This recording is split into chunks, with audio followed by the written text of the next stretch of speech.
ভেবে দেখুন তো, একটা অত্যন্ত থমথমে ঐতিহাসিক মুহূর্তের কথা। একজন নেতা, যিনি সবার কাছে চরম সম্মানিত, হঠাৎ করে উপস্থিত সবার সামনে ঘোষণা দিলেন যে তারা চাইলে যে কোনো বিষয়ে যে কোনো প্রশ্ন করতে পারে।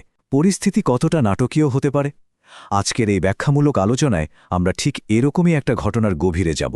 চলুন মূল বিষয়ে যাওয়া যাক এবং দেখি ইতিহাসের পাতায় এমন একটা পরিস্থিতিতে ঠিক কী ঘটেছিল। সহিহ বুখারীর হাদিস ৯৩ এর বিশ্লেষণ।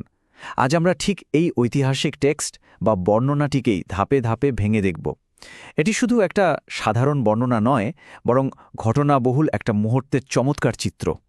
যে কোনো ঐতিহাসিক ঘটনা বিশ্লেষণের আগে তার উৎসটা জেনে নেওয়া খুব জরুরি, তাই না?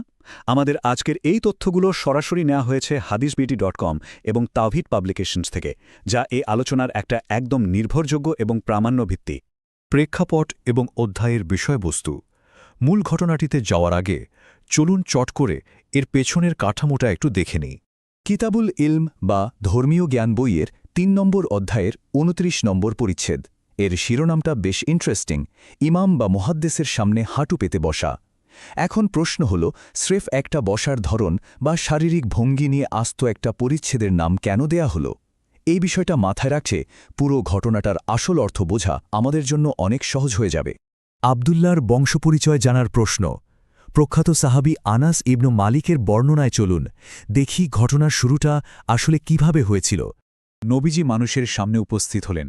দৃশ্যপটটা একটু কল্পনা করা যাক। একটা বড় সমাবেশ চলছে, মানুষজন অধীর আগ্রহে অপেক্ষা করছে, আর ঠিক তখনই আল্লাহ রাসূল সেখানে এসে দাঁড়ালেন।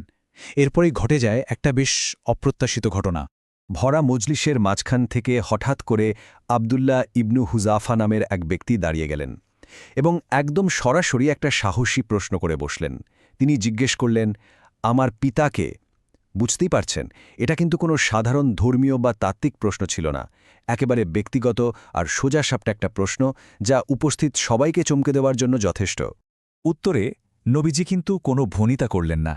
তিনি তাৎক্ষণিক এবং খুব সুনির্দিষ্টভাবে বলে দিলেন, তোমার পিতা হুজাফা। প্রশ্নকর্তা যা জানতে চেয়েছিলেন ঠিক সেভাবেই তার বংশপরিচয় নিশ্চিত করা হল। পরিস্থিতি হয়তো এখানেই শান্ত হয়ে যেতে পারত, কিন্তু ইতিহাস বলছে ঘটনা এখানেই শেষ হয়নি। বারবার প্রশ্ন করার আহ্বান। প্রথম প্রশ্নোত্তর পর্বের পরপরই পরিবেশটা হঠাৎ করেই যেন একদম পাল্টে যায়। সবচেয়ে উল্লেখযোগ্য বিষয় হল এই মুহূর্তের ইমোশনাল শিফট বা আবেগের পরিবর্তন। নবীজি তখন বেশ রাগান্বিত, আর তিনি বারবার উপস্থিত সবাইকে বলতে লাগলেন, তোমরা আমাকে প্রশ্ন করো। একবার ভাবুন তো, চারপাশের পরিবেশটা তখন কতটা থমথমে আর নিস্তব্ধ।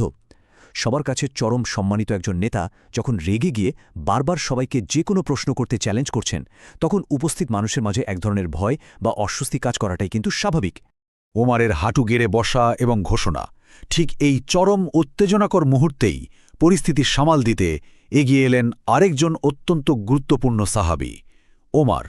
উমার ঠিক কি করেছিলেন তা ইতিহাস খুব যত্ন করে সংরক্ষণ করেছে। এই আরবি মূল পাঠ আর ইংরেজি অনুবাদগুলো দেখলেই বোঝা যায় হাজার বছর ধরে অবিকল এইভাবেই পুরো ঘটনাটি আমাদের কাছে পৌঁছেছে। উমার নবীজির সামনেই জানু বা হাঁটু পেতে বসলেন। মনে পড়ে একটু আগে আমরা অধ্যায়ের যে শিরোনামটার কথা বলছিলাম, ঠিক এই জায়গাটাতেই তার উত্তর লুকিয়ে আছে। উমার কিন্তু কোনো কথা বলার আগেই শারীরিকভাবে একটা কাজ করলেন। তিনি নবীজির সামনে জানু পেতে বা হাঁটু গেড়ে বসলেন। এটা ছিল চরম শ্রদ্ধা, বিনয় আর আত্মসমর্পণের একটা প্রকাশ। আর এই একটা বিনীত আচরণই উত্তেজনাকর পরিবেশটাকে শান্ত করার প্রথম ধাপ হিসেবে কাজ করেছিল। হাঁটু গেড়ে বসে উমার একটা সুনির্দিষ্ট বাক্য উচ্চারণ করলেন, আর সেটা শুধু একবার নয়, তিনি কথাগুলো ৩ বার পুনরাবৃত্তি করলেন। তিনি বললেন, আমরা আল্লাহকে প্রতিপালক হিসেবে, ইসলামকে দিন হিসেবে এবং মোহাম্মদকে নবী হিসেবে সন্তুষ্ট চিত্তে গ্রহণ করে নিয়েছি। খেয়াল করে দেখুন, এটা কিন্তু কোনো নতুন প্রশ্ন ছিল না, এটা ছিল পরম আস্থার একটা ঘোষণা। এই মৌলিক স্বীকৃতির বারবার উচ্চারণের মাধ্যমেই তিনি মূলত ওই থমথমে পরিস্থিতিটাকে একটা শান্ত ভিত্তির ওপর দাঁড় করিয়েছিলেন। ওমারের সেই বিনীত ভঙ্গি আর আত্মবিশ্বাসী ঘোষণার পর চূড়ান্ত পরিণতিটা ছিল একদম শান্ত। বর্ণনায় বলা হয়েছে, এতে নবীজি নীরব হলেন। এই নীরবতার ওজন কিন্তু অনেক। তার নীরবতায় বুঝিয়ে দেয় যে ওমারের সেই সময় উপযোগী পদক্ষেপ, সঠিক বাক্যচয়ন এবং সবচেয়ে বড় কথা, তার বিনীত শারীরিক আচরণ নবীজির রাগকে প্রশমিত করেছিল এবং পরিবেশের উত্তেজনাকে পুরোপুরি দূর করে দিয়েছিল। তো একটি মাত্র বিনীত আচরণ কিভাবে একটা উত্তেজনাকর পরিস্থিতির মোড় ঘুরিয়ে দেয়, এই পুরো ঘটনাটি বিশ্লেষণ করার পর এই বড় প্রশ্নটাই আমাদের সামনে এসে দাঁড়ায়। এই চমৎকার বিশ্লেষণটি আমাদের বুঝিয়ে দেয় যে মাঝে মাঝে শুধুই কথা নয়, বরং আমাদের শারীরিক আচরণ আর বিনয়ও অনেক বড় বড় সমস্যার সমাধান করে দিতে পারে। আজকের এই ব্যাখ্যামূলক আলোচনাটি আশা করি নতুনভাবে চিন্তা করতে সাহায্য করবে। এই ভাবনার জায়গাটা রেখেই আজকের মতো এখানেই শেষ করতে